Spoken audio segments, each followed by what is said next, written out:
vision is getting others to see what's invisible. You got to get people to see your vision, your dream, your goals. You got to bring it to life. So of course you have to believe it. If you don't believe it, why would the person across from you want to believe it? Why would they want to invest in your project? Why would they even want you to be a part of what they're doing? Because you have this lack of belief.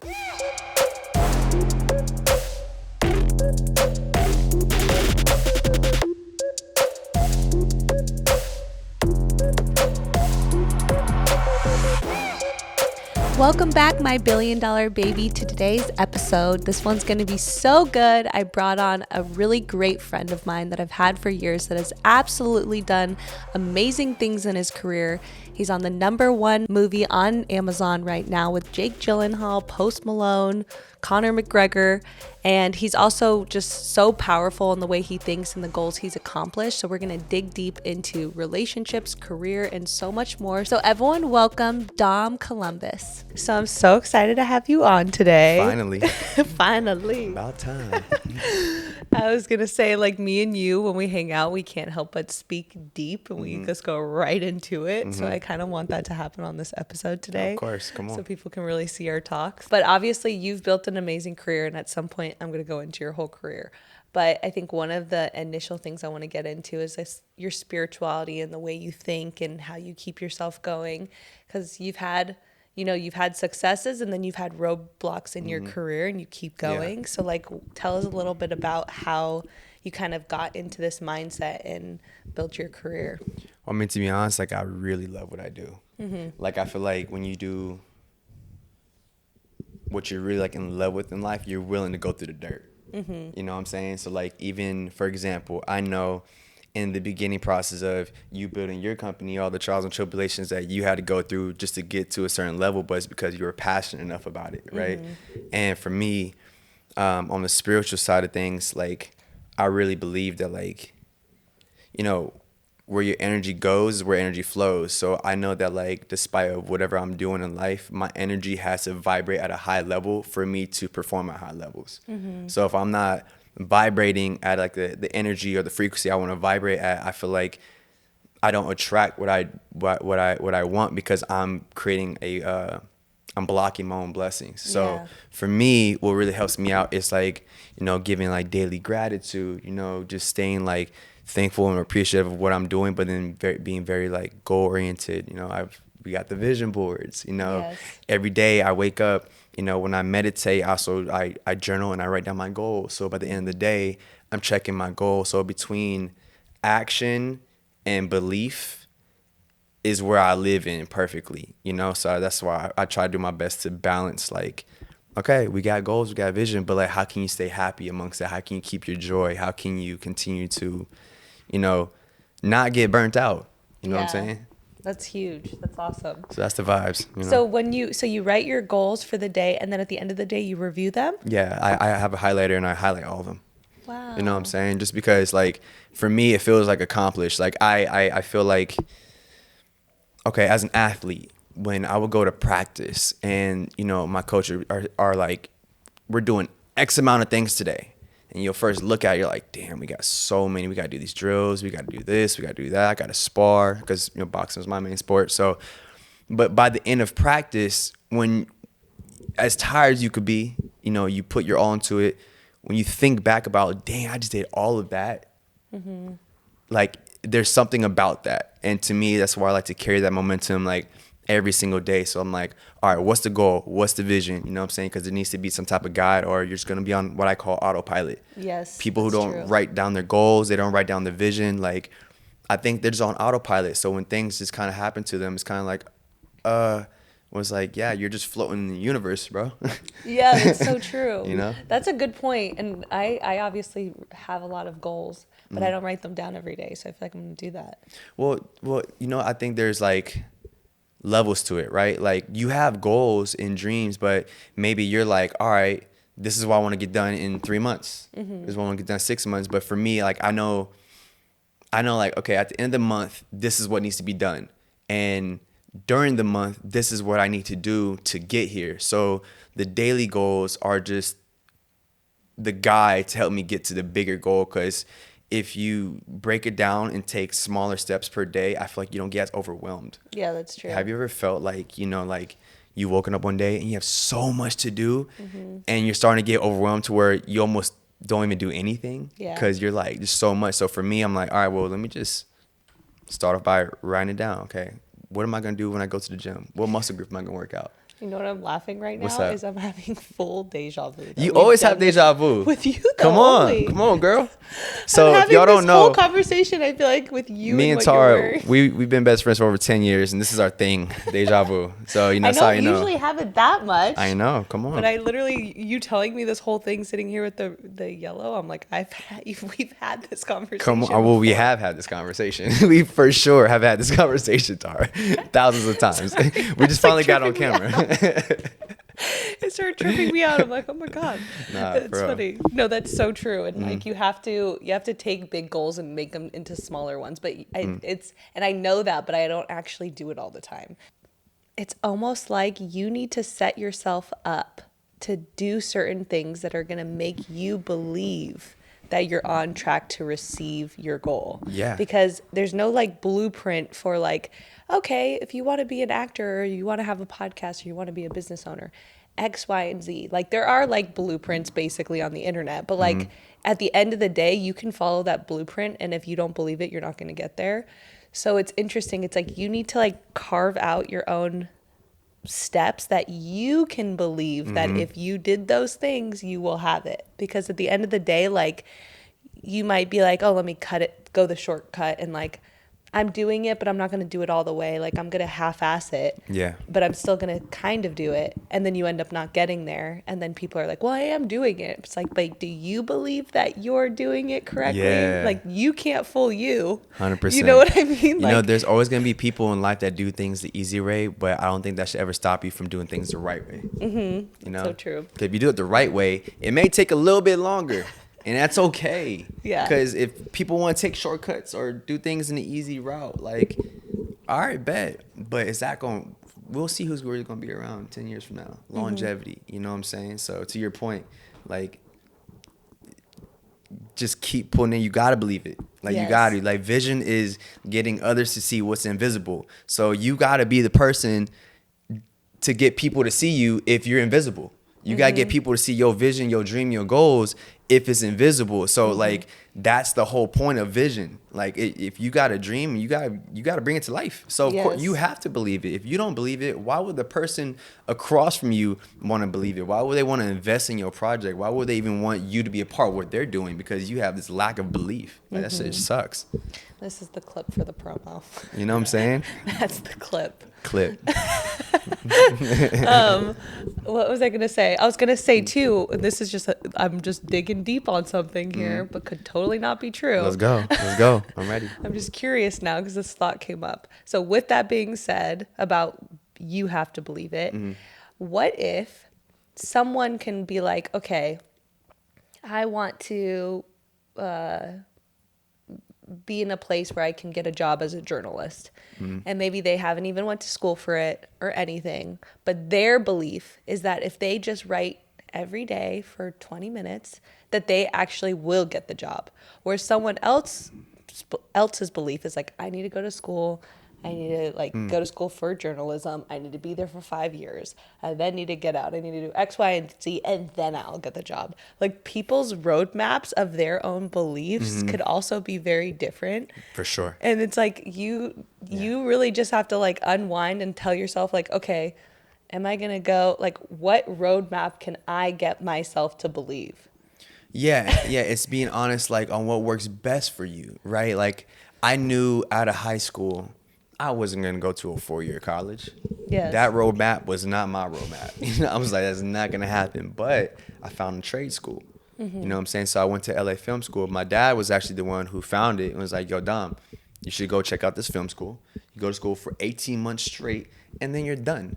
Right? Yeah. And mind you, I had multiple full scholarships in high school. I could have went to a 4-year for the sports I did. From comes to like, first of all, everybody thought I was gonna go pro in boxing. I had offers and had scholarships for swimming, diving, and in water polo. So what I'm saying is like my trajectory could have easily been let's go to UCSD, or let's go to UCSB, or let's go to one of these UCs, go 4 years. Like, nah, bro. Like, I want to be an actor. So I denied all my scholarships. I went to College of the Canyons for a year, a community college to study at theater, studying at Meisner, and then I went to LA Film School. So I'm telling you this story because, again, I also have friends that didn't do any of this that are also still working in the industry. So I don't think that everybody needs school or needs like in terms of like getting the vision you want. Like I just think that it comes down to what works best for you, and are you willing to put in the time and the effort. Like, you didn't go to school to create this business. No. You just, let's be real. Life is about being aware, right? Life is not about how long you've been alive. It's about how long you've been paying attention. So if you can just pay attention and notice like how people move in the city, how, you know, these environments operate, you know, how people work in the backside of the production, like, you can be like, oh, I kind of understand this shit, because that technically is your school. You got people going to school that when they come out to real life, they struggle because Exactly. they don't know how to adapt or whatever. They're you not know what I'm saying? experiencing it in They're not real time. experiencing it, yeah, in real time. So my thing is like, I've seen the dichotomy of both, where people going to school and be successful, and people not going to school and being successful. So going back to your point, your original question, yeah, figure out the roadmap that works for you, but also do your due diligence to study other roadmaps and see why those worked and see which one applies best to you. That's true. So I knew that, like, okay, going to a trade school, but I can learn how to direct, write, and produce for 18 months. I got to invest 4 years of my life to do this. 18 months, that's a year and 6 months of my life that I get to dedicate. And fast forward, now I'm able to do what I want to do in real life. But again, I just think that it comes down to your passion, your belief, and then your relationships. Yeah, that's true. The relationships is a huge one. It's your relationships that really matter, because there's been actors that have gotten jobs based off relationships. I know, it's so true. You know what I'm saying? There's people that have gotten investments off relationships. Yeah. They've never made this thing ever in their life, but they got somebody to believe their vision. Exactly. They got somebody to see what was invisible and get it done. So it's like, yeah, you gotta fuck around and find out. You know what I'm saying? That's it. You gotta fuck around and find out. It's a good t-shirt. You know? Okay, so one of the things that I always see, and I play with this all the time with myself, because I know I'm someone that believes I need to work hard to have things, and it's not, I don't like that. At the end of the day, it's good, but it's not good, because I always feel like I have to work harder. Yeah. And I definitely got that from my dad, because he's someone that works really hard. So with that, it's like, okay, there's also people that are out there that you could just see that they're like, oh, I want to do this. And then they achieve it. And then you're like, you motherfucker. Like, you barely cared 2 months ago. And they just achieve things, right? Like certain things that they put their mind to. So I also think that there's, obviously with your belief, like they might think in their head, like, oh, I'll definitely be able to do that. All I have to do is this, this, and this. Whereas the next person's like, oh, I could do that, but I have to do all these things, right? So like, I don't know, it's just really an interesting concept, because for me, sometimes I'll be like, okay, am I making this more complicating than it needs to be for me to reach my goal? So I think that's something good for people to also look at when they're putting a plan together, you know? Yeah, like I mean, interesting. to your point, like, all right, to the person you said, all right, if someone just decides 2 months ago to do something and then they just fucking do it, that person's powerful. Exactly. So one, kudos to that person, because they're powerful, and they're probably just operating at a frequency of no doubt and just all in. So honestly, that's why they got it. 2, you also probably don't know the amount of time and work they probably put into something else to where that just happened to be their divine timing, that thing. Yeah, that's right? true. So for example, like, again, I can share this story with you because I've known you for so long, but when you and your sister were living in a little apartment behind the Roosevelt, okay, Yeah. there were so many avenues that you guys were working on and exploring and venturing out and building on, blah, blah, blah. But then when you got into this just happened to boom the fastest. Yes. To everybody else on the outside, it may look quick, but they didn't see the 7 years prior. Yeah. You get what I'm saying? Yes. So people are just now seeing me in Roadhouse and seeing me in this, but I've been doing this for 9 years. You know what I'm saying? I've been on all kinds of shows and movies and stuff, but like now you're just now seeing the fruits of the labor. And when I say this, it's like, that's why I find it interesting. My cousin just started acting this past year. His first 2 auditions I did his self-tapes with him. I coached him. He booked them. Mm-hmm. I didn't book my first 2 auditions. That's crazy. But like he's been over the past couple of years just really putting his foot forward in all these different areas when it comes to music, fashion, like just exploring like what aligns best with him. So if he happens to get an opportunity and it works out fast, then that divine timing is just on time, you know? Yeah, that's true. So that's how I look at it. Yeah. I got Roadhouse. It was like, it was fast. It wasn't like, it's funny. It wasn't fast, but it was fast. Like I did my first self-tape. I didn't hear from him for like a month. A month goes by. I get a director session. I come home. I do my director session over Zoom with the entire team. Another month and a half goes by. I'm at the gym. I get the call. I book it. And then I have to wait another month and a half to prepare to go out to film for 3.5 months. So there's all these things. I remember telling people, I just booked Roadhouse. Like, oh, dope. But they didn't see the caliber of it. They didn't see the degree. You know what cracks me up what cracks me up is the other day we were sitting together and I was like, I don't remember you telling me you booked this. And you're like, I definitely did. 100% did. But I will say, sometimes it's when people see it is when they realize, oh, it's a real thing, even though it's been real in your head the entire time. Yeah, that was a cool point you mentioned. I was like, I feel like this is a big deal. You booked a movie with Jake Gyllenhaal and all these people. And I was like, I don't remember. I feel like I would remember you telling me that. You're like, I was like, I definitely did.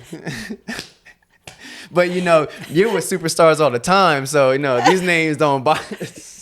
Sorry if you having everybody pull up to the office. She's like, oh, Jake, Connor, dope. Yeah, I think I got a meeting with them next week, actually. Knowing your ass. That's funny. Shit. But that's to my point. I feel like, if people can manifest, you can manifest fast. And if it just comes in your divine timing, then that's just on time for you. Yeah, that's true. That's a good point.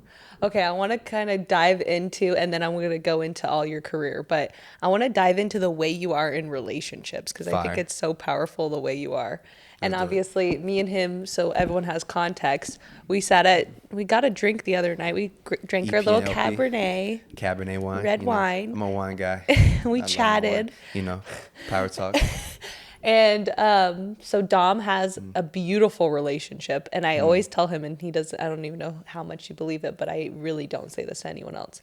You have like the best relationship I've ever seen. Oh, that's love. I appreciate you. Really? Thank you. Like you guys are, and everyone that sees you guys is like, they're the coolest couple ever. What the hell? That's like dope. You guys are so amazing together, and just you guys like just complement each other so well. Like your guys' energies, and like you guys are just such a vibe. Well, first tell us like previous relationships, and then how you knew this was the right relationship. All right. Transparently, like I've learned from my last relationships and my earlier relationships that you can be in love with somebody for them, but that doesn't mean that they're right for you, right? Versus now, I've noticed the difference on being able to be in love with somebody who genuinely does actually feel right for me. And how do I notice these things? Okay, well, sometimes my other relationships, like I would learn to, again, accept somebody and love everything about them that's so unique and different, even if it came down to having different music tastes. So I like this type of music, and this person likes this type of music, and maybe she wants to listen to this, and I want to listen to this. And then what happens is I start noticing over time, we have a lot of differences.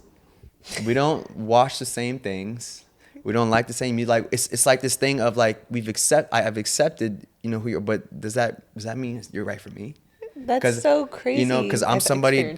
I'm a person that likes to go out and dance and have fun and be social and have my girl with me with all my people, because I'm from LA. I grew up here. This is what we do. You know what I'm saying? Yeah. We have a beautiful network out here. So whenever I'm around that, I love to have my woman with me. But in earlier relationships, I would notice that it wasn't as much as a flow. Yeah. Sometimes Even if I was like single and doing like, the dating process with certain girls, or even when I was in a relationship, like I just noticed the dichotomy of what I liked and what I didn't like. And for me, what I like is when a woman can flow with me. When a woman can like flow with me and it's down to be spontaneous, and I'm like, yo, you want to go grab dinner? Bet. You want to chill tonight, play some games? Bet. You want to go to this party? It's happening at 2 a.m. after party? Bet. That sounds like a dream. You I know what I'm don't think I've saying? ever had that relationship. What? And you guys are really like that. I've seen it. I know, we move. So that's what makes it so fun. But on the flip side, it's a lot of work. Yeah. It may look one way on the outside, but on the inside, it's really a lot of work. Her and I have, in my current relationship now, we have a lot of, power talks. There's a lot of moments of like really having to sit down and be like, okay, why do you feel this way? Okay, like, why did I make you feel this way? I've noticed as a man that when I want to connect with my woman, the first thing I have to always do is like fully understand like her emotions and allow her to feel validated. So then once she feels validated, we can have a conversation versus coming at her. We like to talk to each other, not at each other. So there's a lot, like I said, we've had a lot of back and forths, just like any other couple. Like I said, it may look like one way on the outside, and that is a truth. There's authenticity to that. Yeah.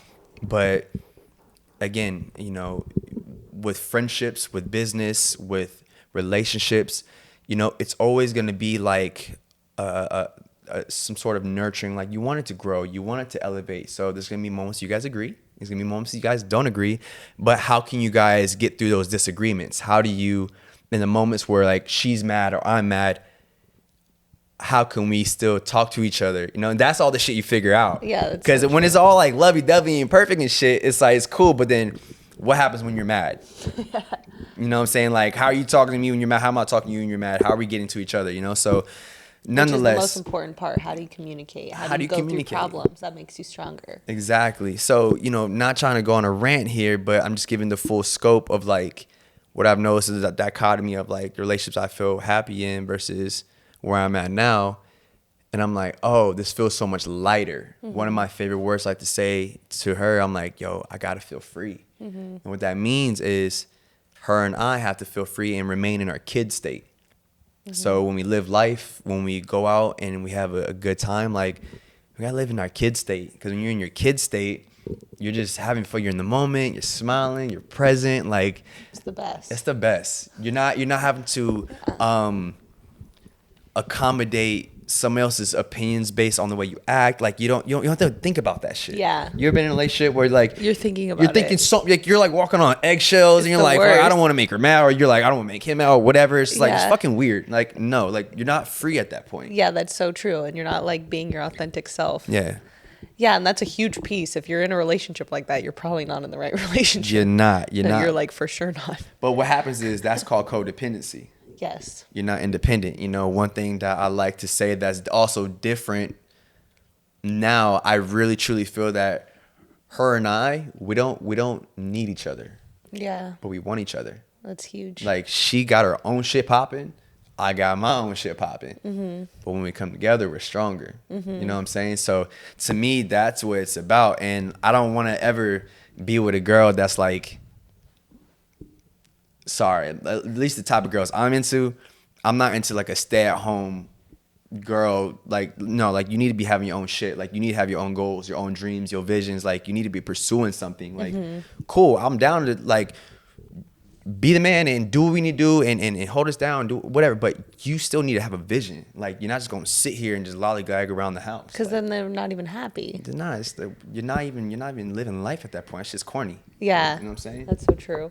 Somehow we got onto the topic when we were sitting there about how a man treats his woman in a public scenario. Yeah. Do you want me to refresh your memory? Refresh it. What's up? So we were at EP and LP and we were power talking, and literally Tara was writing down all these questions for the pod. So I'm actually really excited to dive back into this. What does it mean when a man belittles a woman in front of people?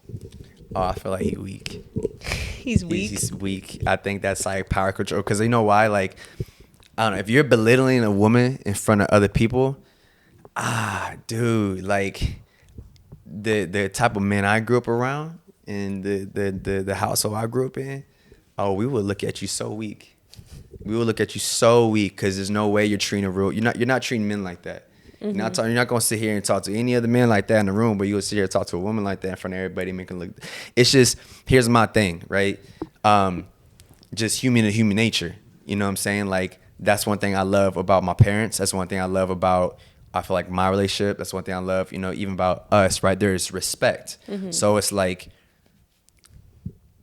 when respect is given, you get it back. But when, I feel like if a man tries to belittle a woman in a room in front of everybody, that's he's trying to establish power, and it actually makes him look weaker. Mm-hmm. So true. You know what I'm saying? It is to try to make themselves look more powerful. Yeah, trying to make yourself look cool. Like, oh, look, I can disrespect the girl and get away with it. Haha, nah, you're fucking corny, bro. I know. That's some like fuckboy shit. Yeah. You know what I'm saying? Like me, the cats I grew up around, like, we elevate our women. Mm-hmm. You know what I'm saying? We empower them. We make them feel good. Because you're confident enough in yourself that you don't need to belittle anyone. Exactly. That's like true power. Yeah. And look, at the end of the day, I feel like that's what I mean, in my opinion, the strong women, the queens, that's what they want to be around.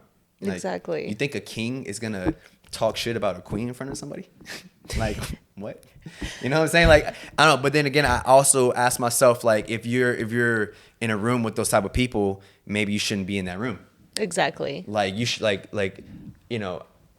And you said, like, a girl that's dealing with that, like, how do they really feel about themselves that they feel like they should deserve that? Or It's low self-esteem. Mm-hmm. Low self-esteem, because a woman that has high value and that has high self-esteem, they ain't gonna put up with that shit. Exactly. I'm like, who the fuck you talking to? Yeah, they'll say something on the spot. You know what I'm saying? But again, I'm able to learn that because I have a high value mom. You know, I have a high value woman. I have a high value best friend.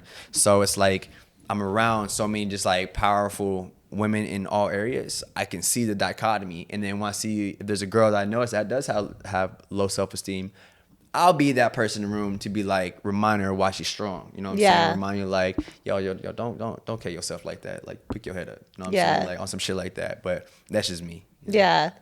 Okay, so how do you feel like couples should treat each other in front of others? For an example, we've talked about this too. Like, if you guys are in a fight or a disagreement, some couples fight in front of others and some are private. How do you deal with situations like that? I'm very private. I'm extremely private. Like, I'm not gonna lie. Like, this is probably the most like vocal I've been about my relationship. Yes. Like, even on a podcast, because I love talking about this with you because we're all close. Yeah. But I'm very private because, you know, again, I pay attention to energy, and I feel like the couples that display everything in front of people publicly, they invite in unnecessary energy. You know, versus being like, if I have a disagreement with my girl, or if there's something that's going on, we ain't got to talk about it now, but we're going to talk about it later. We're going to talk about it in private, or because there's been moments, you know, where we've been going somewhere, maybe we've gotten to in the car. Yeah, we're having a disagreement, and it's like on the way to somewhere, and we're having a disagreement. Yeah. When we get out the car, hey, you know what? Just let this go.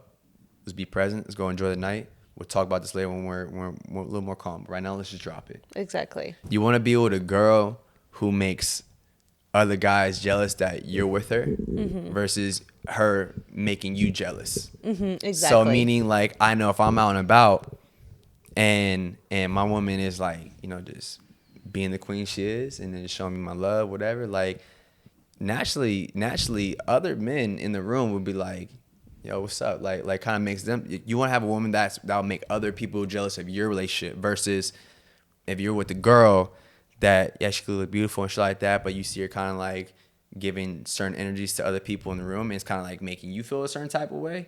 That's not cool. Yeah. You know what I'm saying? Because I'm going to make my woman feel special. I'm going to make other women jealous of her. I'm going to do the same. They're going to be like, damn, like, I want a man to treat me like that. Damn, look at the energy. Look how they operate. Look how they move. So if I'm making you feel like that, you better be making me feel like that. You know what I'm saying?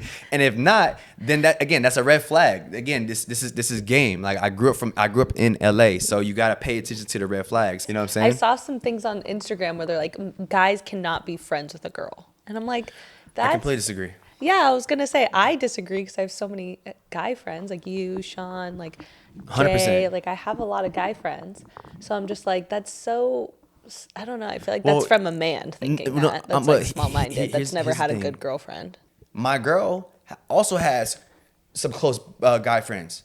But guess what, though? So over the years, though, here's what's funny. She's been in my life for over 6 years because she was a close family friend for years before her and I even started dating. She was my mom's trainer. So she was already involved in my family. But nonetheless, now that we're together, I feel like we have such a clear understanding of who is really there for the right reasons and who got filtered out. Yeah. There's people in my life that was around and they're no longer here. Mm-hmm. And same thing with her. And there are people that are still here from both sides. So even with some of her guy friends, those are my boys. Because guess what?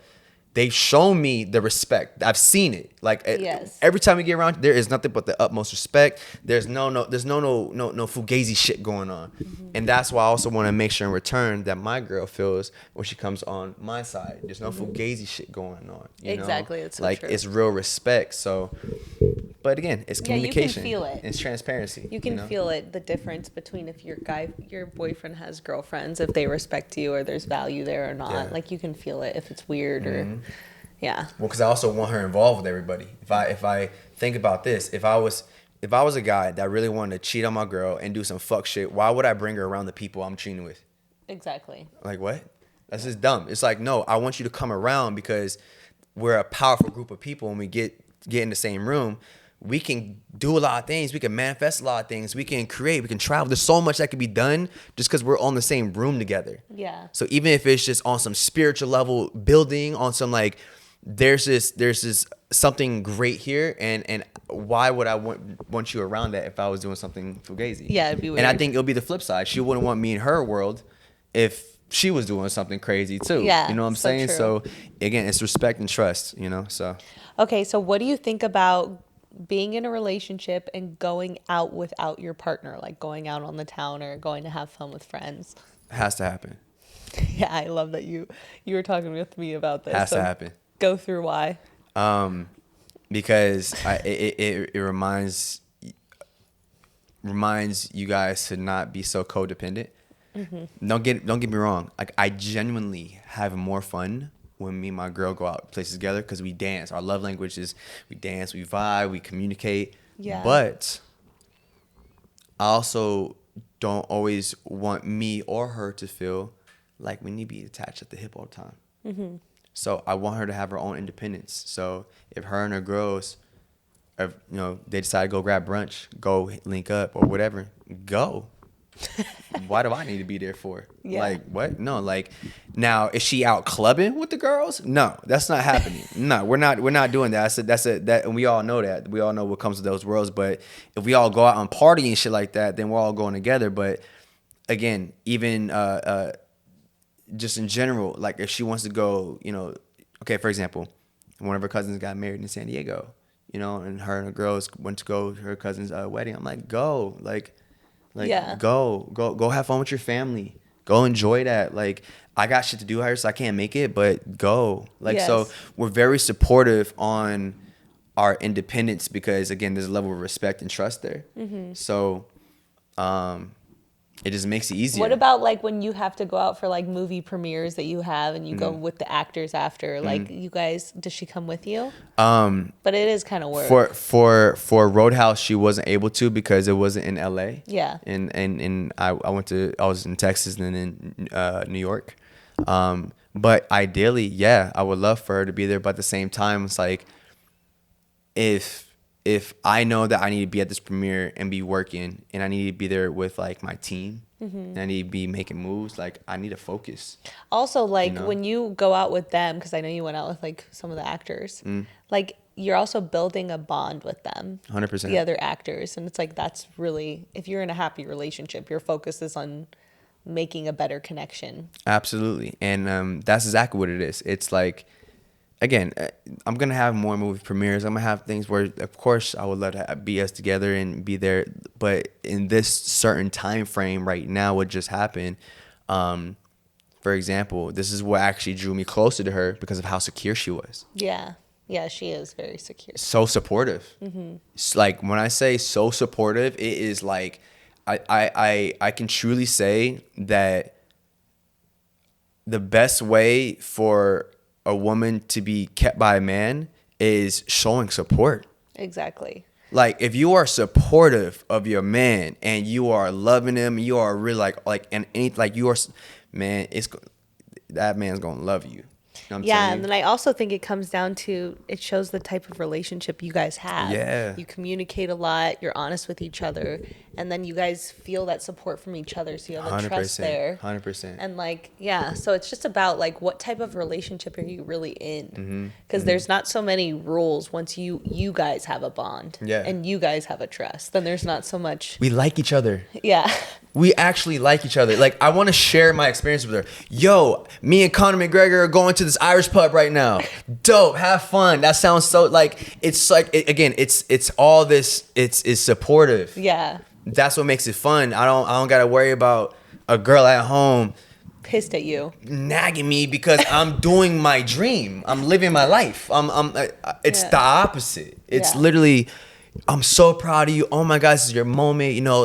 Make sure you're present. I'm like, damn, like this is what I'm talking. Like, oh, like I can't wait to have you in my next one. But I only have so much control on who I'm able to come out here with for this particular premiere. Yes, you know what I'm saying? So, because I gotta do press and shit. Yeah. So, but yeah. And the only reason I wanted to highlight that is because I think some people are so controlling over each other, of what scenarios and what things, and I think it all comes down to, like, again, what you have with that person. It's like your relationship with them, and then it kind of gives you more freedom, like you said, because you have a trust. Look, I party. I have fun. Yeah. Okay, so let's go into your movie life. Let's go. So obviously, this whole time, if people didn't realize, Roadhouse is a very, very popular movie right now. It's a remake of the original, and it's the most streamed movie of all time on Amazon, correct? Yeah, thankfully. So go into your life as an actor, where you started and where you are now. When I was a kid, I had an opportunity to do Disney. I got approached at Target by some agent back in the day. That's how they'll do it. It's old school. It was like, oh, I like your look. Come to this casting. I go to the casting, and I do these auditions. And then next thing you know, 2 days later, my dad brought me, but my dad brought me to this office. I'm sitting down with these people. Come to find out, they're offering me lead roles in these movies for Disney. Right? Wow. I was kind of aware what was going on, but I didn't know the level of it, like not like now, you know what I'm saying? But my dad sat me down when we went home. He said, hey, look, Dom, this is what's going on. You have a chance to do Disney right now if you got some offers. Or do you still want to do sports? Because if you do Disney, you're not going to be able to do sports. And at the time, I was so gung-ho about doing sports with all my friends. I wanted to do track. I wanted to do swimming, I wanted to box. Like, all my friends were doing sports. So I was like, hey, Pops, I want to do sports. I want to act when I get out of high school. So I made it at a young age. Like, I made the decision. That's wild. I was like, yo, I'm going to be an actor when I graduate high school, because I just knew that, like, that's going to be my bag. Like, I just have fun with it, Fast forward, like I said, I denied all my scholarships when I got out of high school. Went to community college. Started studying at Meisner for a couple years, and then went to LA Film School. I got my first breakout role in Ray Donovan in 2016. So 2016 to now 2024. And I started my journey in 2014. And Ray Donovan is an HBO show, right? That was Showtime. Showtime. City of Lies with Johnny Depp was HBO. Oh, okay. Yeah. So luckily your boy is making it across the networks. I'm going to just land on a new one soon. But HBO, Showtime, Amazon Prime. Next is Netflix. Come on, Netflix, call me. Call me. I'm ready. Let's go. Pick up my show. Okay, it's ready to go. Okay, and then talk about how you were on Ray Donovan, and then you were on like multiple episodes, and then you kind of saw the success of making money as an actor, but it was new to you. And then how you kind of went to like into social media and all that stuff. Yeah, so Ray Donovan, I was originally supposed to be on that show for only 4 episodes. They ended up writing me into the show. I became a series regular for seasons 4 and 5. My audition for it, I saw in the breakdown that they wanted someone with real boxing experience. So I shadowboxed for them in the audition. When I got done, I was like, yo, can I shadowbox for you for like 30 seconds so you can see what I can do? They're like, yeah, sure. Start doing my thing. I'm moving. They're like, oh, snap. Start asking me all these questions. I found out I booked it 3 days later. That's so cool. I was all set. And then, again, that changed everything. But I love that. That's a good point right there too. Just taking the leap and being like, "Hey, I'm going to show you something too." You like added to your Finding audition. what makes you different. Yeah. You know? In anything you do, how can you stand out? That's why I feel like action is my bag, because I got something to bring in that lane that I feel like most people don't. You know what I'm saying? Because of my experience with fighting and boxing. But man, I was making more money than I ever have for the first time in my life, and you're on a TV show. I'm on You're a show, young. It's the most famous freaking show ever. It was the second most watched drama behind Game of Thrones at the time in the world. Crazy. You know what I'm saying? So it's like the energy and the level of it was just like dope. Like manifested this, put so much time and energy into it. But I thought it was interesting because as much success came with the show, it was weird seeing how much people still care about my socials. At the time, I had maybe 2,000 followers. And it was just, I don't know, it felt so weird. Like, they're like. Because were you even taking the time to like post a lot on socials? You really. probably didn't even care as much. Not really. I had to start caring about it once I realized how important it was within the shows and what it can bring to you, and that social media is currency. And fast forward today, like when I tell you that it is, I hate to say it, but it is vital. I know. It's vital. It's so vital. Oh my God, it's so bad. I don't even want to expose certain things right now because it's that real. But in the film and acting world, it's vital. At the same time, you also gotta not give a fuck about it. Yeah. Because when I got on Donovan, I had no following, no social media, and the people I went against had way bigger followings than me. I was just able to bring something special to that role that made me stand out and create the opportunity.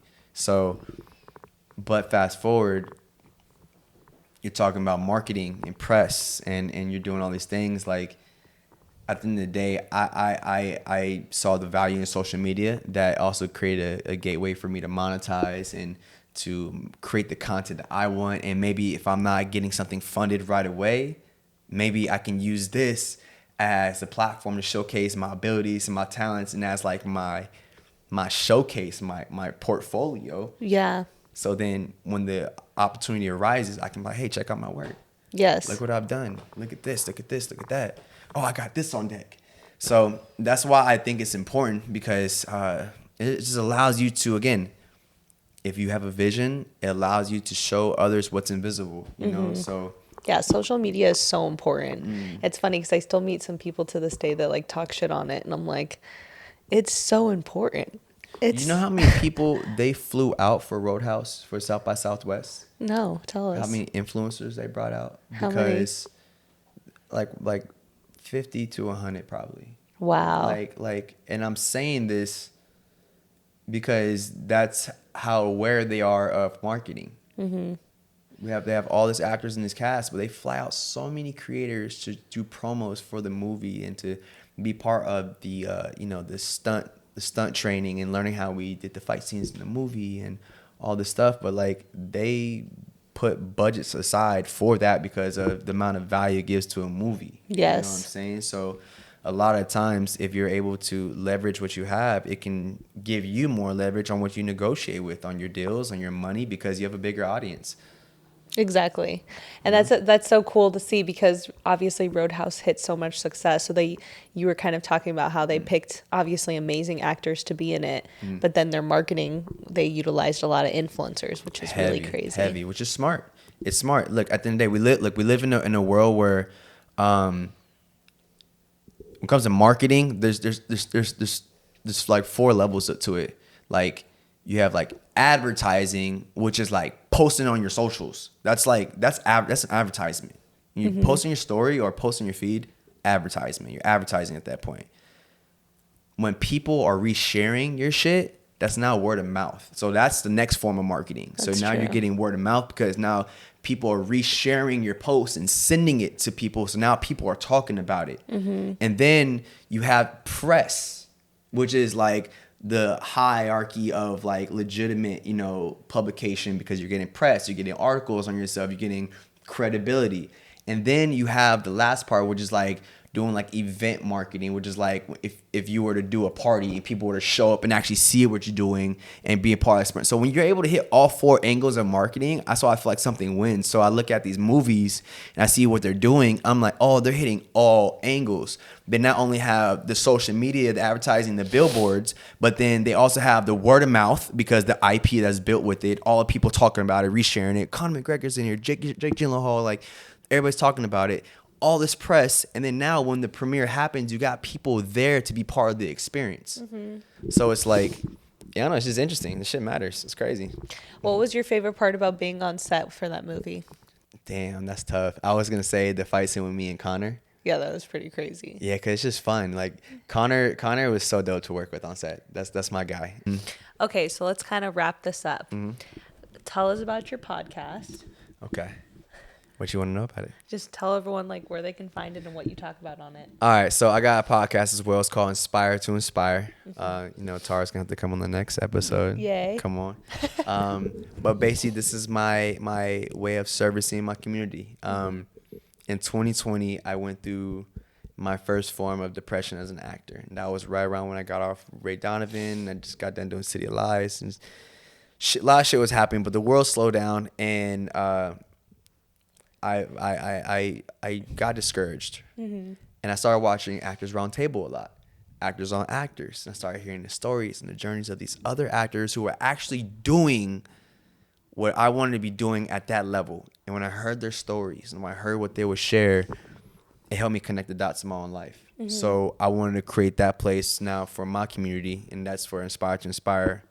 That's what the podcast is about. But I focus on actors, filmmakers, and content creators because we all deal with the same shit. Yeah. Rejection. We deal with success and the fame. We deal with again, there's so many things that come with it that's all similar. So I continuously want to create a place that people can come on.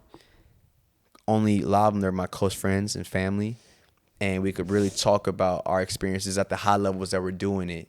So people, whoever the kid at home that hasn't booked a show yet, that hasn't booked a movie yet, maybe not even a commercial, can like speed up his learning curve or her learning curve and be like, okay, if I'm dealing with this right now, if I'm dealing with rejection, it's not just me. Yeah, so true. Like if I'm dealing with, isolation, it's not just me. If I'm dealing with fear, it's not just me. It's a lot of it is about understanding yourself, understanding your belief, and having good people around you. So my podcast is that place where Inspire to Inspire. When you inspire somebody, it inspires them to operate at their highest frequency. It's the energy that never stops. I know that you inspire me in so many ways, because you're like on your fucking P's and Q's with what you do in your business and how you move. That's inspiring. So if I'm doing what I'm doing at a high level and I'm inspiring the next person, whether it be my cousin or anybody in my family, it's the energy. So that's what the podcast is about, and that's what y'all need to tune into next after this. They're definitely going to tune in. Yeah. Okay, so I like to do a manifestation moment. Oh, I love it. Close your eyes and tell me where you're going to be in 3 years from now. I'm going to be able to be greenlighting my own shows and my own films. I'm going to be able to make whatever movies and shows I want to be able to make at the highest level. I'm going to be able to make it with the people I want to make it with. And I'm going to be a household name to where I can greenlight a film. I can greenlight a show. I can bring in the box office. I can bring in the numbers for the TV shows. So, I'm becoming the next leading man in Hollywood when it comes to action and drama. Yay. Love it. 100%. Manifesting it here. Y'all, hey, I got that ingrained. I know. Trust me. Like, I know that's what it is. Yeah. But $1 billion baby, we finally made it. Let's go. It only took 6 months. Okay, my last thing is, what is your $1 billion quality that got you to where you are today? Adaptability. That's a good one. Adaptability. You got to be able to adapt. That's so true. I feel like if I didn't have my ability to adapt, I'd be pretty fucked. That's such a good one. I haven't heard that one yet. That's so true. It's like you never know what life's going to throw at you, but it's about adapting and figuring it out. Yeah. I mean, how many times I've been on set and then I have an idea of something, and the director goes, oh, I love this. Can you do that? Wow. I got to adapt. Like you got to, or even in a boxing match. I've had fights where first round's going my way. Second round, okay, I see homeboy switched it up a little bit. Now I gotta adapt. Yeah. I gotta adapt. You think I'm gonna let this keep working? Nah, I gotta adapt. Yeah. You know, so I think adaptability is for sure my biggest $1 billion trait. Okay, tell everyone your socials so they can find you. Go follow me at Dom's Perspective, DOMS Perspective, across all socials. I have some really dope things I'm gonna be dropping in the next like month and a half. It comes to my own project, so stay tuned. And I got another movie coming out this year. I haven't told you yet.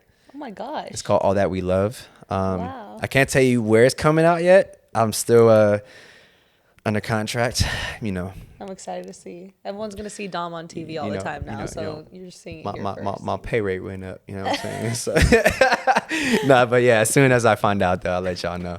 But all right, thank you so much for coming I on. love you. I appreciate you. Come on. So good. Finally made it on. Let's get it. I hope you enjoyed this episode. As you guys know, I read all your comments and respond to them, and it makes me so happy to see how the episodes resonated with you. I'm going to have a new episode every Tuesday, so please let me know what you would like to hear next, and I'll see you next week.